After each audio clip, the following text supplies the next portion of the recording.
So today I want to tackle a pretty sensitive topic. I always say the sport is as safe as you make it, and I think in general, as a form of aviation, it's an extremely safe way to fly. However, in about the last month, there's been 2 paramotor-related fatalities. One, I want to talk about how the community as a whole handles these situations. And 2, hopefully when we get to fly later, I'll kind of dig into a little bit of what went on in these 2 situations.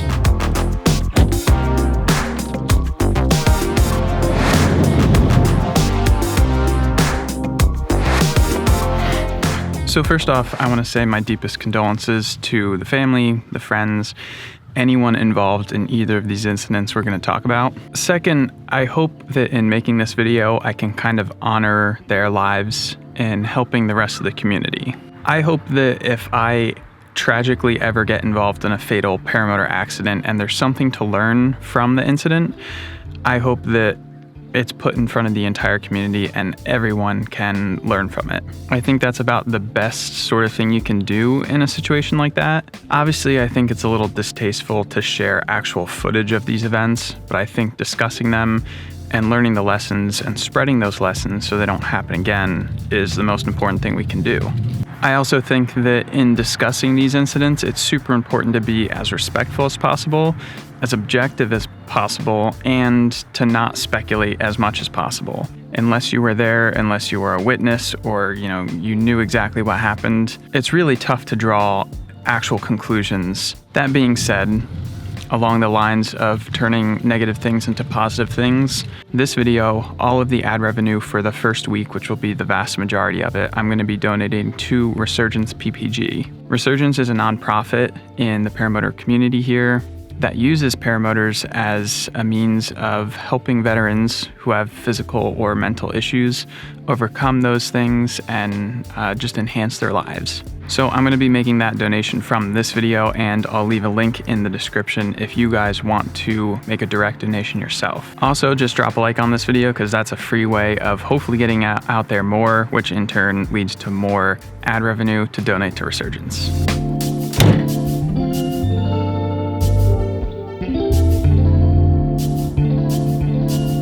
Got the Scoutmobile with the factory hour in the back. It's currently reading 60 degrees out, which is insane. It's beautiful, but the winds are a little strong. Forecast isn't wonderful as far as the winds go, so hopefully it calms down. So it's always interesting when a situation like this happens, there's a fatality.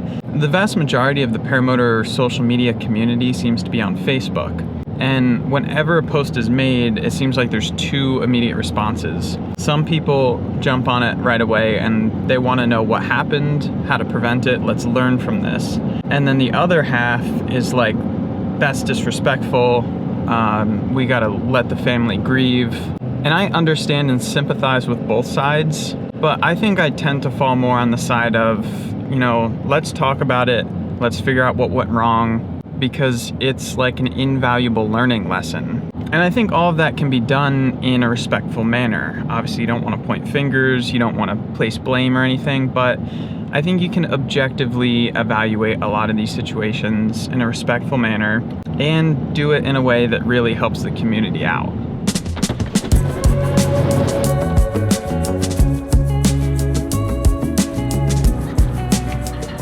Obviously, I don't know if you can hear behind me, the flag is slapping the pole like crazy. It's pretty windy. I'm hoping it calms down in time. If not, we'll make the safe call and not fly at all. One last thing I wanted to say before we hopefully do go fly is, as a content creator, I feel like addressing these sort of things, the fatal accidents at least, I think is a net positive as long as it's kind of done correctly and every so often. I feel like if I covered everything, people would start to, think this sport's horrible. But on that note, I feel like, obviously I don't want to scare people away from the sport, but I feel like it's realistic to come into the sport with the proper expectations and know what can go wrong. And if you're the type of person that watches the crash videos or hears about a fatal accident and says, this is not the sport for me, I think that's a good thing. It's important to be honest about what you're willing to accept. And I think as long as it's done correctly, talking about these sort of things is a net positive.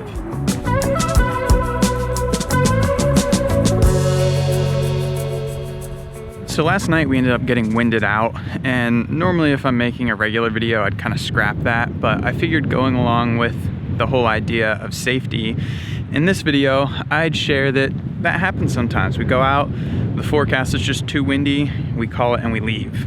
So enter my motorcycle mobile. I'm going to do something a little different, and instead of talking about these two incidents while flying, we'll talk about them while riding my 2016 FZ07. It's got a loud exhaust on it, and a lot of you guys always ask for motorcycle content, and I never really deliver, so here we are delivering. Now let me preface this once again. I'm going to talk about these two incidents, but I'm going to talk very broad because I was not there. There's no thorough investigation, and as far as I know, no real conclusions have been drawn. We know how the accidents happened in general terms, but we don't know specifics. So basically my intent in sharing this is just to educate people on the two different scenarios that these accidents happened in, so we can kind of refresh and keep that in mind for the future. I hope that makes sense. Let's get on the motorbike.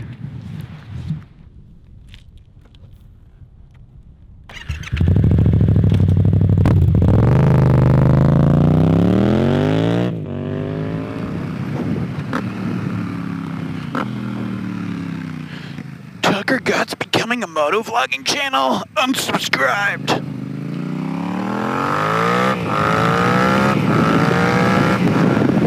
Okay, so let's talk about incident number one on the way to the gas station because I'm almost on E.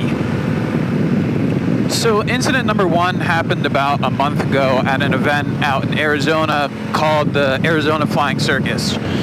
Now this event I have seen video of, and I've seen multiple angles, so I can comment a little bit on that. But basically what happened was, oh, tunnel.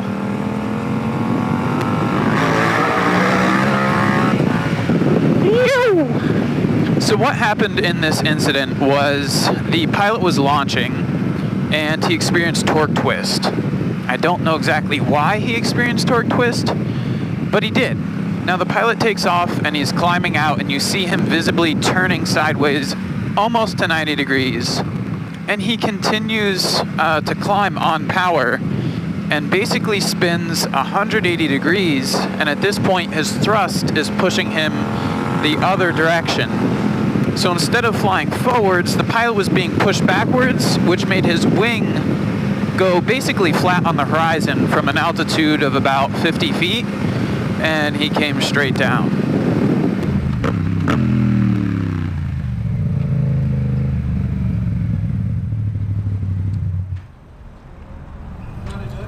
Yeah, I'm good, bro. Thank you. B.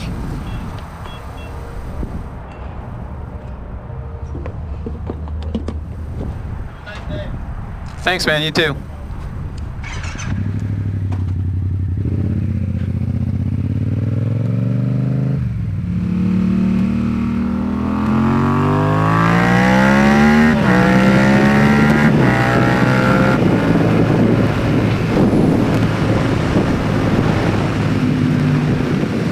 So funny story, I went to that gas station the other day and that same young man was there as the gas station attendant. I pulled up and he's like, man, I've never pumped one of these before. Is that a motorcycle? And I'm like, yes indeed, good sir.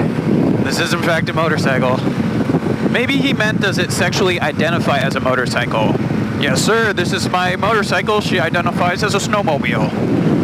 So anyway, back on topic. Why did this torque twist happen?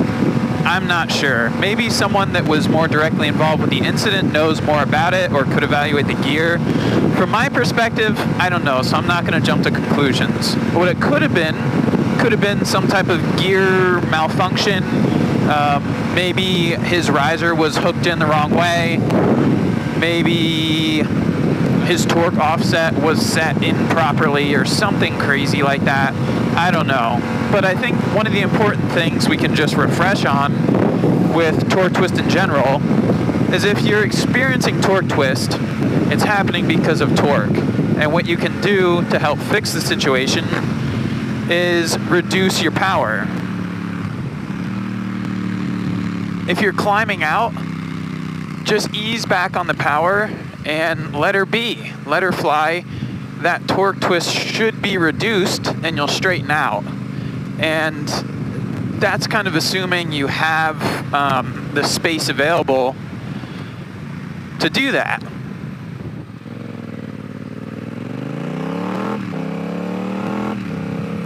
You never really want to put yourself in a situation where the torque could put you in a worse situation, meaning if your torque pulls to the right, you never really want to take off in a situation where you're required to turn left.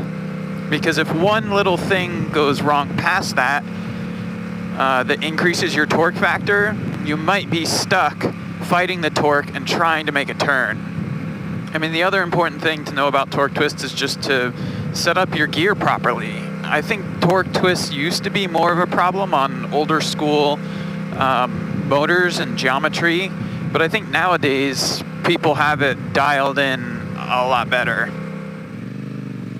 So this little town here is one that I fly over sometimes in the videos, most famously known for its red mill, which is right up ahead. It's a picturesque scene with the bridge, the mill, and people drinking frappuccinos.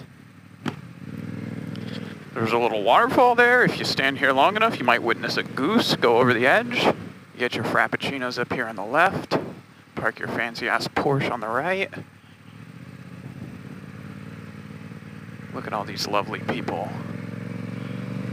I hope this whole motorcycle while talking thing isn't that distracting, but I think it kind of takes off the edge of such a sad topic. So let's move on to incident number 2, and this one happened more recently. It stirred up a lot of drama and conversation in the paramotor community, and it happened at an SIV course. And if you're not familiar, what an SIV course is basically where you go up on a relatively safe wing, an A or a B glider, and you purposefully induce collapses, stalls, spins, things of that nature, under supervision from an instructor, in a very safe environment, over the water typically, well, I think pretty much all the time, with 1 or 2 reserves, flotation on board, and most of them are done without the motor part, where they just tow you up on a boat, which makes it even more safe, and the instructor goes over all the maneuvers with you beforehand and talks you through them in flight. I may be mistaken, but I think there is a police behind us.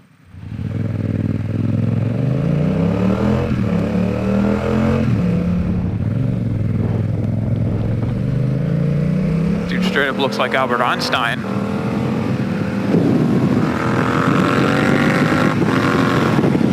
So while there are definitely some inherent risks of an SIV course, there's obviously some inherent safety benefits for doing one. You learn how a glider reacts in a lot of different situations. It'll prep you for when things go wrong, essentially. In some courses, the instructors have you intentionally throw your reserve or get in a situation that requires you to throw your reserve. So you have that under your belt. So if things go wrong in real life, you've been there. You don't freak out, you don't panic, you understand how the glider is going to react and handle. There's a lot of good things about it, and obviously you try to weigh those when you sign up for one so that you're getting more benefits than risks, like everything we do. Ultimately, what ended up happening was the pilot got in a situation where the glider went behind him, kind of like a full stall situation, surged so hard that it came up above his head, out in front of him, down below him, and he ended up gift wrapping in the glider, and I assume was not able to get a reserve out and fell into the water. That's kind of the short and simple of what I understand happened, but I guess what we can discuss is the fact that SIV classes do have some inherent dangers to them, and doing collapses or stalls or things like that, aerobatic or negative, you could say, maneuvers carry some inherent risk. And obviously, one of the worst case scenarios is gift wrapping in a glider. Doing collapses and maneuvers like that can be really dangerous. And sometimes you see people, I mean, I'm guilty of this myself, going out and pulling collapses in the real world over hard ground. And I guess it's a reminder that, you know, although you can do it 10 times in a row and feel like it went perfectly every single time.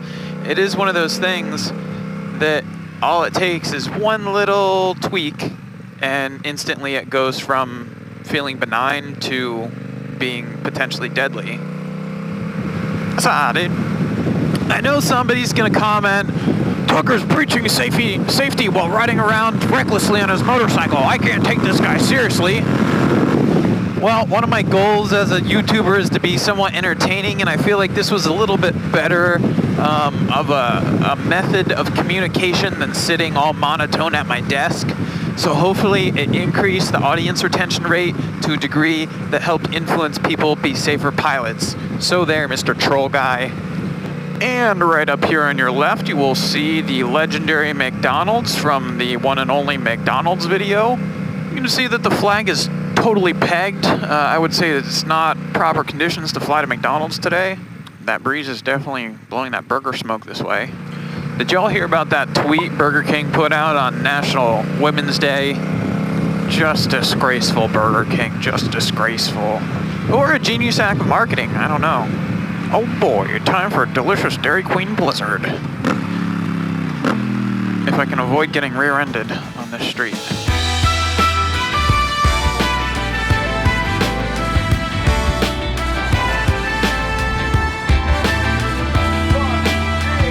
Alright, just some concluding thoughts to throw in here at the end. A couple reasons why I wanted to make this video. One, because unlike general aviation, we don't have the NTSB to investigate accidents. So it's kind of hard to learn from things, but I feel like making these videos might help spread lessons. Two, in the skydiving world, there's actually a thing called Safety Day, which is normally at the beginning of the season. And it's where drop zones get together and they just talk about safety and have a refresher as everyone's getting back into the season. And that's kind of the point we are at right now. Spring is just starting to make its way into New Jersey and across a lot of the country, so people are gonna be out flying, getting back into it after maybe not flying so much in the winter. So I think it's a good time to kind of sit down, think about safety. And on that note, I like saying, have fun, fly safe. Because if you were just flying safe, you wouldn't have much fun. And if you're just flying for fun and not regarding the safety, it's always a balance. So although the main focus of this video is safety, I also want to say have fun. Take a moment and reflect and think about how awesome it is that if you're a paramotor pilot, you can run into the sky and fly around on a little lawn chair strapped to a freaking paraglider. It's crazy and it's awesome, and I think we should all take a moment to appreciate that as much as we think about safety. Like I mentioned, the proceeds from this video, the ad revenue for the first week's going to Resurgence. Check them out in the description. And I guess with that, I will see you guys in the next episode. Till then, have fun, fly safe, peace.